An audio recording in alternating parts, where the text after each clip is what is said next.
Hi friends, ಎಲ್ಲರೂ ಹೇಗಿದ್ದೀರಾ? ಇವತ್ತು ಮಹಾಭಾರತದ ಮೊದಲನೇ ಎಪಿಸೋಡ್. ಇಕ್ಷ್ವಾಕು ವಂಶದಲ್ಲಿ ಮಹಾಭೀಷನೆಂದು ಪ್ರಸಿದ್ಧನಾದ ರಾಜನೊಬ್ಬನಿದ್ದನು. ಅವನು 1000 ಅಶ್ವಮೇಧ ಯಾಗಗಳನ್ನು ಮತ್ತು 100 ರಾಜಸೂಯ ಯಾಗಗಳನ್ನು ಮಾಡಿ ದೇವತೆಗಳ ಒಡೆಯ ದೇವೇಂದ್ರನನ್ನು ತೃಪ್ತಿಪಡಿಸಿದನು. ಅದರ ಫಲವಾಗಿ ಅವನಿಗೆ ಸ್ವರ್ಗ ಪ್ರಾಪ್ತಿಯಾಯಿತು. ಒಮ್ಮೆ ದೇವತೆಗಳು ಬ್ರಹ್ಮಲೋಕದಲ್ಲಿ ಚತುರ್ಮುಖ ಬ್ರಹ್ಮನ ಉಪಾಸನೆ ಮಾಡುತ್ತಿದ್ದರು. ಬ್ರಹ್ಮನ ಪೂಜೆಗೆಂದು ಹಲವರು ರಾಜರ್ಷಿಗಳು ಬಂದಿದ್ದರು. ಮಹಾಭೀಷನು ಅಲ್ಲಿ ಭಾಗವಹಿಸಿದ್ದನು. ನದಿಗಳಲ್ಲೆಲ್ಲ ಶ್ರೇಷ್ಠಳಾದ ಗಂಗಾದೇವಿಯು ಆ ಸಮಯದಲ್ಲಿ ದಿವ್ಯವಾದ ರೂಪವನ್ನು ಧರಿಸಿ ಶುಭ್ರವಾದ ಶ್ವೇತ ವಸ್ತ್ರದಲ್ಲಿ ಬ್ರಹ್ಮನ ಸಮೀಪಕ್ಕೆ ಬಂದರು. ಆಗಷ್ಟೇ ಆಕಸ್ಮಿಕವಾಗಿ ಬೀಸಿದ ಬಿರುಗಾಳಿಯಿಂದ ಗಂಗಾದೇವಿಯು ವಿವಸ್ತ್ರಳಾದರು. ಕೂಡಲೇ ದೇವತೆಗಳೆಲ್ಲ ತಲೆ ತಗ್ಗಿಸಿದರು. ಆದರೆ ಮಹಾಭೀಷ ಗಂಗಾದೇವಿಯನ್ನು ನೋಡುತ್ತಲೇ ನಿಂತುಬಿಟ್ಟರು. ಇದನ್ನು ಗಮನಿಸಿದ ಬ್ರಹ್ಮದೇವರು, ಎಲವೋ ಮಹಾಭೀಷ, ನೀನು ಎಲ್ಲ ಕಾಮನೆಗಳನ್ನು ಬಿಟ್ಟವನೆಂದು ಭಾವಿಸಿದ್ದೆ. ಅಂಥವರಿಗೆ ಮಾತ್ರ ಲಭಿಸುವ ಪುಣ್ಯಲೋಕ ಇದಾಗಿರುತ್ತದೆ. ಆಕೆಯ ರೂಪಿನಿಂದ ಆಕರ್ಷಿತವಾದೆ. ಅಂದರೆ ನಿನಗಿನ್ನೂ ವಾಸನೆಗಳು ಹೋಗಿಲ್ಲ. ಆದುದರಿಂದ ನಿನಗೆ ಈ ಸಭೆಯಲ್ಲಿರಲು ಅರ್ಹತೆ ಇರುವುದಿಲ್ಲ. ಇನ್ನು ಹಲವಾರು ವರ್ಷಗಳ ಕಾಲ ಭೂಲೋಕದಲ್ಲಿಯೇ ಇದ್ದು ನಿನ್ನ ಆಸೆಗಳನ್ನೆಲ್ಲ ಪೂರೈಸಿಕೊಂಡು ಸ್ವರ್ಗಕ್ಕೆ ಹಿಂದಿರುಗಬಹುದು. ನೀನು ಪವಿತ್ರವಾದ ಗಂಗಾದೇವಿಗೆ ಮಾಡಿದ ಅಪರಾಧಕ್ಕಾಗಿ ಅವಳು ಭೂಮಿಯಲ್ಲಿ ನಿನಗೆ ಪ್ರಿಯವಲ್ಲದ ಕೆಲಸಗಳನ್ನು ಮಾಡುವಳು.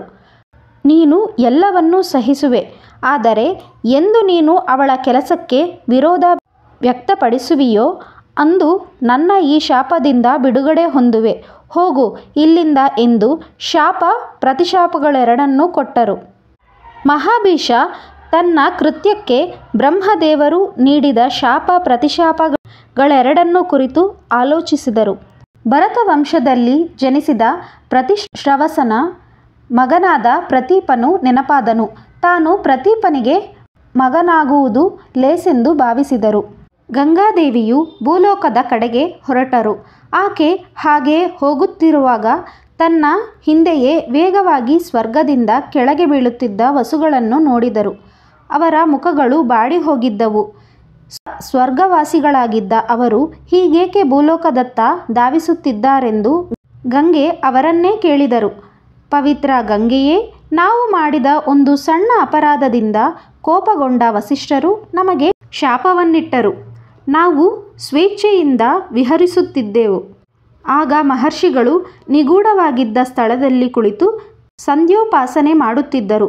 ನಾವು ಅವರ ಕಾಮಧೇನುವನ್ನು ಅಪಹರಿಸಿದೆವು. ಸಿಟ್ಟಿಗೆದ್ದ ಮಹರ್ಷಿಗಳು ಭೂಮಿಯಲ್ಲಿ ಮನುಷ್ಯರಾಗಿ ಜನ್ಮ ತಾಳಿ ಎಂದು ಶಾಪವಿಟ್ಟರು. ನಾವೆಂದಿಗೂ ಮಾನವ ಸ್ತ್ರೀಯರ ಜಠರವನ್ನು ಪ್ರವೇಶಿಸಲಾರೆವು.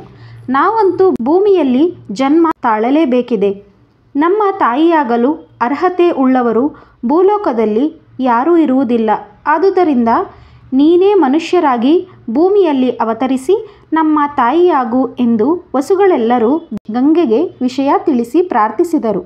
ಅದಕ್ಕೆ ಗಂಗಾದೇವಿ ಉತ್ತರಿಸುತ್ತಾ, ನಾನೇನೋ ನಿಮ್ಮ ಜನನಿಯಾಗುವೆ.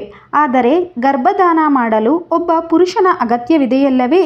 ನಿಮ್ಮ ತಂದೆ ಎನಿಸಿಕೊಳ್ಳಲು ಅಂಥ ಅರ್ಹರು ಭೂಲೋಕದಲ್ಲಿ ಯಾರಿದ್ದಾರೆ ಹೇಳಬಲ್ಲಿರಾ ಎಂದು ಕೇಳಿದರು.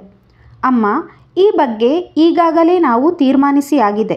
ಪ್ರತೀಪ ಮಹಾರಾಜನಿಗೆ ಶಂತನು ಎಂಬ ಜಗದ್ವಿಖ್ಯಾತನಾಗುವ ಮಗನು ಹುಟ್ಟುವನು. ಅವನೇ ನಮ್ಮ ತಂದೆಯಾಗಲು ಅರ್ಹನಾಗಿರುವನು. ವಸುಗಳು ಉತ್ತರಿಸಿದರು. ಗಂಗೆ ಮಹಾಭೀಷನೇ ಶಂತನುವಾಗಿ ಹುಟ್ಟುವನೆಂದು ತಿಳಿದುಕೊಂಡರು. ವಸುಗಳೇ, ಹಾಗೆಯೇ ಆಗಲಿ. ನಿಮ್ಮ ಅಪೇಕ್ಷೆಯಂತೆ ಶಂತನುವನ್ನು ನಾನು ಮದುವೆಯಾಗುವೆನು. ಆಗ ನಿಮ್ಮ ಅಭಿಲಾಷೆಯೂ ಈಡೇರುತ್ತದೆ ಎಂದು ಗಂಗೆ ಅಷ್ಟವಸುಗಳಿಗೆ ಹೇಳಿದರು. ವಸುಗಳಿಗೆ ಸಂತೋಷವಾಯಿತು. ಆದರೆ ಅವರು ವಸಿಷ್ಠರ ಶಾಪದಂತೆ ಮನುಷ್ಯರಾಗಿ ಜನ್ಮ ತಾಳಲು ಇಚ್ಛಿಸಿದ್ದಾರೆ ವಿನಃ ಭೂಮಿಯಲ್ಲಿಯೇ ಹೆಚ್ಚು ಕಾಲ ಬದುಕುವ ಬಯಕೆ ಉಳ್ಳವರಾಗಿರಲಿಲ್ಲ. ಅದನ್ನೇ ಗಂಗೆಗೆ ತಿಳಿಸುತ್ತಾ, ಗಂಗಾದೇವಿಯೇ, ನಮ್ಮ ಇನ್ನೊಂದು ಆಸೆಯನ್ನು ನೀನು ಈಡೇರಿಸಬೇಕು. ನಾವು ಒಬ್ಬೊಬ್ಬರಾಗಿ ನಿನ್ನ ಉದರದಲ್ಲಿ ಹುಟ್ಟಿದಂತೆ ನೀರಿನಲ್ಲಿ ಹಾಕಿಬಿಡಬೇಕು. ಇದರಿಂದ ನಾವು ಬ್ರಾಹ್ಮಣ ಶಾಪದಿಂದ ಬಿಡುಗಡೆ ಹೊಂದಿದಂತಾಗುತ್ತದೆ. ಆಗಬಹುದೇ ಎಂದು ತಮ್ಮ ಇಷ್ಟವನ್ನು ಮುಂದಿಟ್ಟರು. ಗಂಗೆ ತುಸು ಆಲೋಚಿಸಿ, ವಸುಗಳೇ, ನೀವು ಹೇಳಿದಂತೆ ಮಾಡುವೆನು. ಆದರೆ ನಿಮ್ಮಲ್ಲಿ ಒಬ್ಬನಾದರೂ ಶಂತನುವಿನ ಮಗನಾಗಿ ಬಹುಕಾಲ ಉಳಿಯುವಂತಾಗಬೇಕು. ಸ್ತ್ರೀ ಪುರುಷರು ತಮಗೆ ಒಬ್ಬ ಒಳ್ಳೆಯ ಮಗನಾಗಬೇಕೆಂಬ ಬಯಕೆಯಿಂದ ಪರಸ್ಪರ ಕೂಡಿಕೊಳ್ಳುತ್ತಾರೆ. ಹಾಗೆಯೇ ನಾನು ಶಂತನುವಿನೊಡನೆ ಮಾಡುವ ಸಂಗ ವ್ಯರ್ಥವಾಗಬಾರದು.